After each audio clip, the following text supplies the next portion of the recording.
Hello students, जोहार। आज हम रोरमन के 11th इलेक्टिव कोर्स में चक्री उपन्यास कर आगे कर भाग पढ़ा। अचक्के एक दिन सीताराम के खबर भेटालक कि बाप हर जमींदार कृपाल सिंह के लकवा मार दे है। ऊ लालू के ले चटपट आपन गांव गेलक। लालू कृपाल सिंह के जे पलंग में पड़ल रहे और उनकर एगो अंग सुन्न हो जाए रहे, बेस से देखलक और कहलक, समय तो लागबे करी, मुदा बाबा एकदम चंगा हो जाबे, घबराए कर कोनो बात नखे। तले अपने से लालू उनके एक ठो सुआ देलक और कई रकम का दवाई खाए पिए ले देलक। जे मन के बेरा जाइन के खियाए और पियाए कर बारे में बसंती जे अपन बाप कर बीमारी सुन के पहुँच जाए रहे से के लालू समझाए देलक। बसंती आपने भी डॉक्टरी पढ़त रहे से चाड़े कृपाल सिंह कर उकर रहते सेवा सुसार बेस से होलक। लालू एक दिन बीच कई के शहर से बराबर आते जाते रहत रहे और ठीक ठीक दवाई मन भी देत रहे। धीरे धीरे कृपाल सिंह एकदम चंगा हो गए। उनकर एक रकम से नवा जन्म होलक।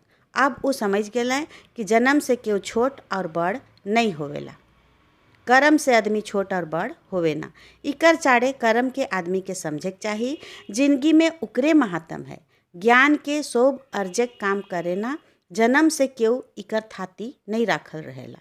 इकर ले लगन और मेहनत चाहिए। उनकर मन में विचार होलक कि बसंती के डॉक्टरी पढ़ाए के ऊ एक ठो बहुत बड़ पुण्य कर काम कई हैं। लालू नगद से कमात रहे और अपन बाबा के हो सहायता करत रहे। ऊ अपन बाबा कर कमाई ऊ अपन बेटा कर कमाई और नाव से अनैत खुश रहे। उकर मन में कृपाल सिंह कर बारे में जो विचार रहे से उतर गेलक और ऊ उनके देवता नियर माने लागलक। मंगरा कर घर कर हालत भी ढेर सुधर गेलक। ऊ अपन खेती बाड़ी के बढ़ाए लेलक, अपन घर के नवा से बेस से बनवाए लेलक, सब छुआ पुता के अपन बढ़िया से पढ़ालक और ऊ मन भी पढ़ लिख के नौकरी बढ़िया बढ़िया नौकरी करे लागलक। अब मंगरा कर भी आदर और माइन गांव में एकदम से बढ़ गेलक। एक दिन कृपाल सिंह मंगरा के बुलवाए भेजलें। मंगरा सके सके ड्योढ़ी आलक। मंगरा के बेस तेर बैठक ले उठाव देलें। बादे कृपाल सिंह आलें। ऊ मंगरा से उकर हाल समाचार पूछलें। मंगरा कहलक, सोबे निके नीक है। अच्छा तो आप हमरे मन के पुरना बात और बीतल समय के भुलाए के आगे कर काम के मिल के करे के चाहिए और मिल के रहे के बबाइत सोचे के चाहिए। अब देखनी तोर बेटा कतना मन ले भगवान बन गेला, कतना कतना के रोज जिंदगी देवत है। तो जितना समझ के काम कर ले से साइत उबेरा तो हो नहीं सोच रही। भगवान कर माया हमरे के भी अपन जिंदगी नवा तरीका से चलाए के लिए सोचे के पड़लक। हमरे जमींदार मन जे लखे पढ़ाई लिखाई कर महात्म के नहीं समझ रही तो रहो मन नहीं समझ रहा, मुदा जे लखे तोय अपने पढ़ाई लिखाई कर बारे में सोच ले, हम हो सोच ली। यह चाड़े जमींदारी जाल बाद भी हमर इज्जत बनल रह गेलक। तोर भी आदर माइन गांव में बढ़ गेलक। अब हमरे के गवैया मन कर बारे में भी तनिक सोचे के चाहिए, जेकर से हमर गांव एक ठो नया रूप लेके बढ़िया गांव बन सकी। तो के हम एहे ले तो बुलवाही, ई काम में तोय हमर मदद कर सकिसला का, लेकि तोर बात के अब गवैया मन ध्यान देवे ना, एकले कोनो काम कर ले ठीक नहीं होवेला। मंगरा कृपाल सिंह कर ऐसन बात सुन के अनेक खुश होलक। उके तो विश्वासे नहीं रहे कि कृपाल सिंह नवा विचार के अपनाए के ले अपने ही अगुआ बन। ऊ तो यह शक में रहे कि फेर कोनो विपैत उकर ऊपरे आए सकेला। ऊ कहलक, रौर कहना निके है जमींदार साहब, हम जे ही रौर मन कर दया माया से ही आही। रौरे कर सलाह गवैया मन कर उधार करे के ले मानखे होवी। हम रौर पाछे रहब, रौरे अगुआऊ तो। तब तो बात बनलक। हम तोर विचार जानने के लिए चाहे तो के बुलवाए रही, हमके तोर से यही उम्मीद रहे। अच्छा तब आप मुके जाए कर आज्ञा दो। जरूर जाबे, मुदा जब आहिस तो तनी चाह पानी तो करिए के जाए पड़ी नी। मंगरा जे जाए के ले ठाड़ हो रहे बैठे पड़लक और चाह पानी करके जाए गेलक। आखिर ओहो दिन आ गेलक जब बसंतियो डॉक्टरी पास कर गेलक। ई खबर से सौभ ले बगरा खुश होलें कृपाल सिंह। हिने रांची में सीताराम अपन हित दोस्त मन के खुशी में खियाक पियाक और हुने कृपाल सिंह सत्यनारायण भगवान कर पूजा कर लें और गवैया मन कर घरे घरे प्रसादी और मिठाई बंटवा लें। एक दिन सीताराम अपन बहिन बसंती से पूछलक कि अब उकर का विचार है। बसंती कहलक कि उके पहले हैं लखे अपन दवाई दुकान में अब बराबर बैठ के गरीब दुखी मन कर सेवा करे कर मन है। सीताराम कहलक ई भाव तो ठीक है, मुदा पहले और आप कर समय में फर्क है। उ बेरा तो के सीखे कर बात रहे, मुदा अब तो काम करे कर बात है। इकर ले बाबा से साहब से तनी पूछे गछे ठीक बुझाएला। बसंती कहलक एहो बात ठीक है। उ बेरा तो हमरे कर हट कर चाड़े हमके डॉक्टरी पढ़ाए में राजी होलें, मुदा आप काम करे कर बबाइत उनकर से पूछे उचित बात होवी। एक दिन कृपाल सिंह कोनो काम से रांची आले, सेखन बेस मौका जाइन के सीताराम उनसे कहलक बाबा साहब रउर से एक ठो जरूरी बात कर सलाह लेवे है। ठीक है, बात के सफा सफा कर। बात ई है कि बसंती अब डॉक्टरी पास कर गेलक, से चाड़े उकर काम धंधा करे कर बारे में कोनो सोचे के चाही। बसंती डॉक्टरी पास करलक तो कोनो दोस्त कर बात ना लागे। हमरे उके एक ठो धन दे देली जेकर से उकर जिंदगी बढ़िया से गुजरी। हमरे के अब उकर बिहा शादी कर बारे में सोचे के चाही। उ नौकरी कर के का करी, बेटी कर कमाई कौन माए बाप खाए ना। उकर काम करे सुन के हर बेस बतियाई। बेटी अनक घरक धन होवेला।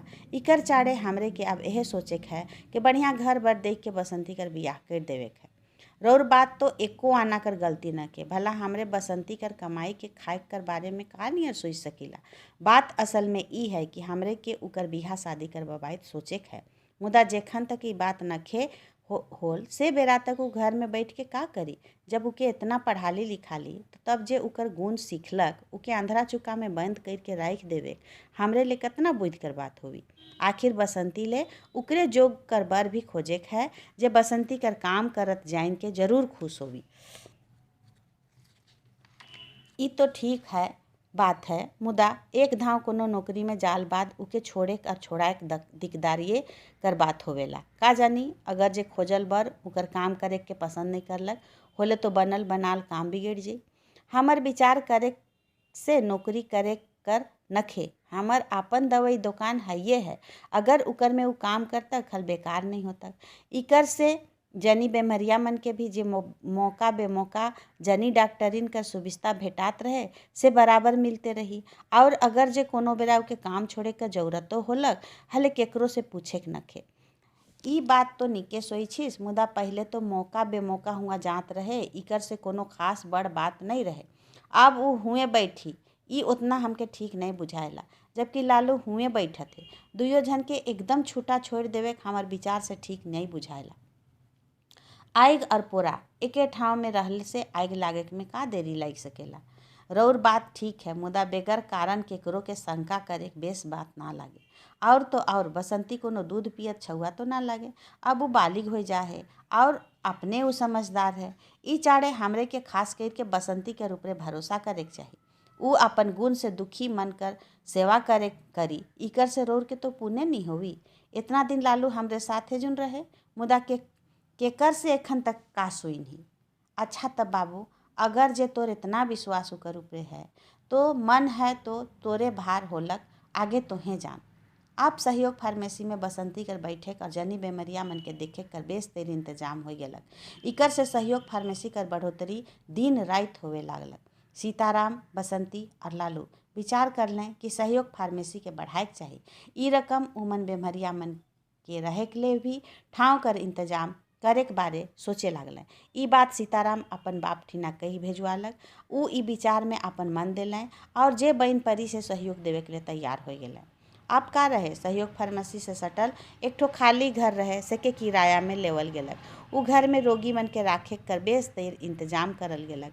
ई बढ़ल काम के देखे कर संभराए के लिए औरो आदमी मन रखाए गेलें। एहे नियर समय गुजरते गेलक और सहयोग फार्मेसी का बढ़ोतरी भी होते गेलक। ई रकम से बेमरिया मन का देखभाल करे में लालू और बसंती बगरा समय संगे रहत रहे। दुयो जन एक दूसरा के कोनो रकम फर्क नहीं समझत रहे। दुयो जन अपन काम के मन लगाए के करत रहे। सो बेरा एक कर कमी दोसर के बुझात रहे। ई देख के सीताराम अनैत खुश रहे। एहे बीच सीताराम करहो बिहा हो गेलक और बिहा में लालू ओहे परिवार कर एक ठो आदमी नियर काम धंधा मन करलक। उकर काम और व्यवहार से सब कोई बहुत खुश होल। सीताराम अपन बोहरिया कर संगे अपने ही संगे राख रहे।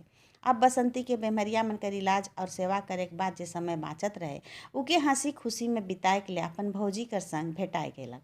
कखनो कखनो फुर्सत पावल से लालुओ भी उमन कर संगे मैसा हो जात रहे। से घड़ी चाइरो झन संगे बैठ के खात पियत रहे। से घड़ी ऐसन बुझात रहे कि उमन सब एके परिवार कर आदमी है के। अब कोनो काम चाइरो झन कर सलाह जुटले से ही होत रहे।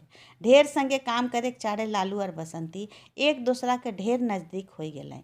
दुयो मन से एक दूसरा के पसंदो करे लागले। मुदा के और का नियर कहो यह धर्म संकट में पड़ल दुयो झन बेमरिया मन कर सेवा मन लगाए के करत रहे। शायद दुयो झन भगवान के अपन अगुआ बनाए के लिए गरीब दुखी मन कर सेवा करके उनके खुश करे खोजत रहे।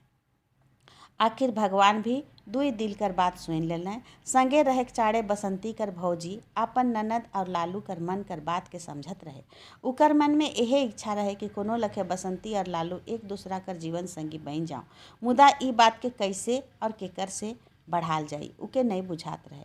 अपन पुरुष के कई धाव बात कहे खोजलक मुदा ओठ तक आवल बात अटैक के रह जात रहे। अब विचार करलक कि अपन पुरुष से पूछे से पहले बात राखे कर आगे लालू और बसंती मन के ठीक से बूझ लेवे होई।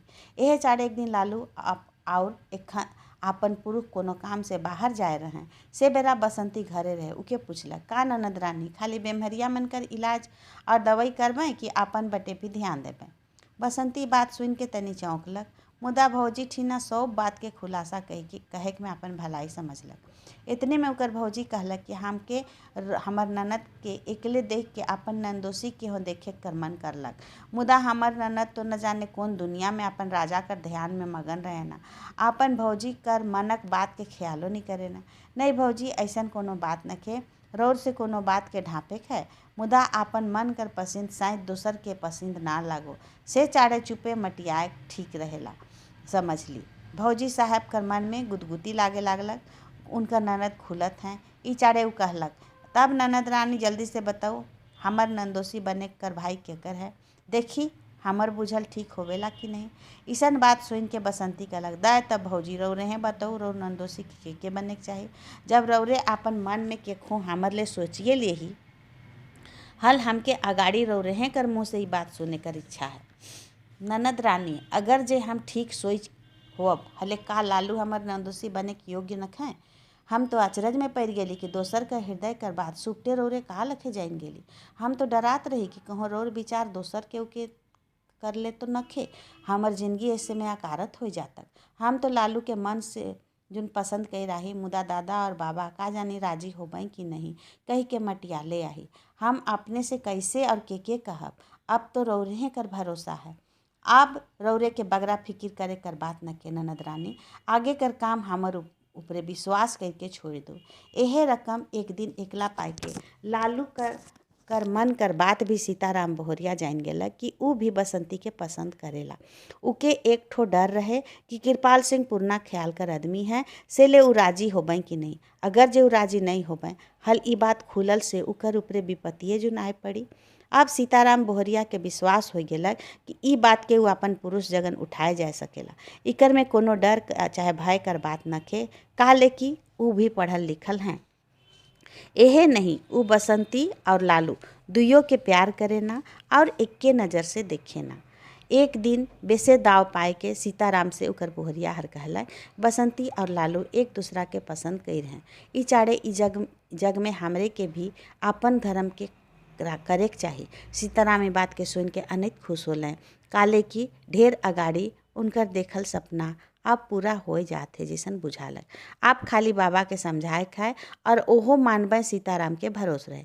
काले की दोसर जाइत के छोड़ा छोड़ी कर बिहा होवे साधारण बात हो जाए रहे। सरकारों बट से इके बढ़ावा देवल जात रहे। कोनो काम से कृपाल सिंह रांची आले बियारी खाए के सुते के बेरा उनकर अस्थिर मन के बूझ के सीताराम बसंती और लालू कर बात उठालक। तो कान यार बताइसला बाबू प्रोफेसर होए के भी तोर बुद्धि बढ़ाए गेलक का। बगरा पढ़ लिख गेले का तोहरे कर तोहरे बूढ़ पुरनिया मन से भी बगरा समझदार हो गेला। आखिर ओहे होलक जेकर हमके डर रहे, मुदा तोर भरोसा करके हम चुप रही। का जमाना इतना उलट गेलक कि गोड़ कर जूता के मोड़ में चढ़ाए खोवी। तोहरे नवा नवा विचार कर आगे बूढ़ पुरनिया मन कर बनाल नियम धर्म एकदम से गेल गुजरल हो गेलक। का उमन बैद भकुए रहें। ए बाबू, तोहरे पढ़ल लिखल हा, जानबे करला कि चले के लिए तनी पाछे हो देखे के पड़ेला। तो ई बात के उठाए कर आगे तनी एहो तो सोच लेते कि हमरे कर और मंगरा कर खानदान में आकाश धरती कर फर्क है। कहाँ हम पूर्णा जमींदार और मंगरा हमर पूर्णा रैयत, और तो और हमरे बड़ जाइत कर और मंगरा छोट जाइत कर। हमरे मन के जाइत कुटुम कर संगे रहे खाए कि नहीं। जाइत कुटुम से कौन हर बड़ होवेला। तोय एखन कर उमताल बात के सोच के बिना समझ ले हमके मंगरा से समधी जोड़े कर सलाह देवथिस। तनी दिन दुनिया कर ख्यालो नहीं कर ले। दुनिया कर आदमी मन हमरे के का कहबे। एहे नी कृपाल सिंह जमींदारी तो जाबे करलक, उकर बुद्धियो बेड़ाई गेलक और आँख हर भी चौंधियाई गेलक। नहीं बाबू, ये बात तो कोई जन्म में नहीं हो सकेला। हम ऐसन बात सपना में भी नहीं सोच सकीला। हमर जियत रहते भैर ई तो एकदमे गाढ़ है। हमर मरल हेराल बाद तोहरे के जे मन में आवी से तोहरे करबा। हम कोनो कहे के ले हियाँ नहीं आवब। तो आज हमरे पढ़ली उपन्यास चक्री कर 5वां भाग। इकर आगे कर भाग आगे क्लास में हमरे पढ़ब। आज ले इतने, धन्यवाद।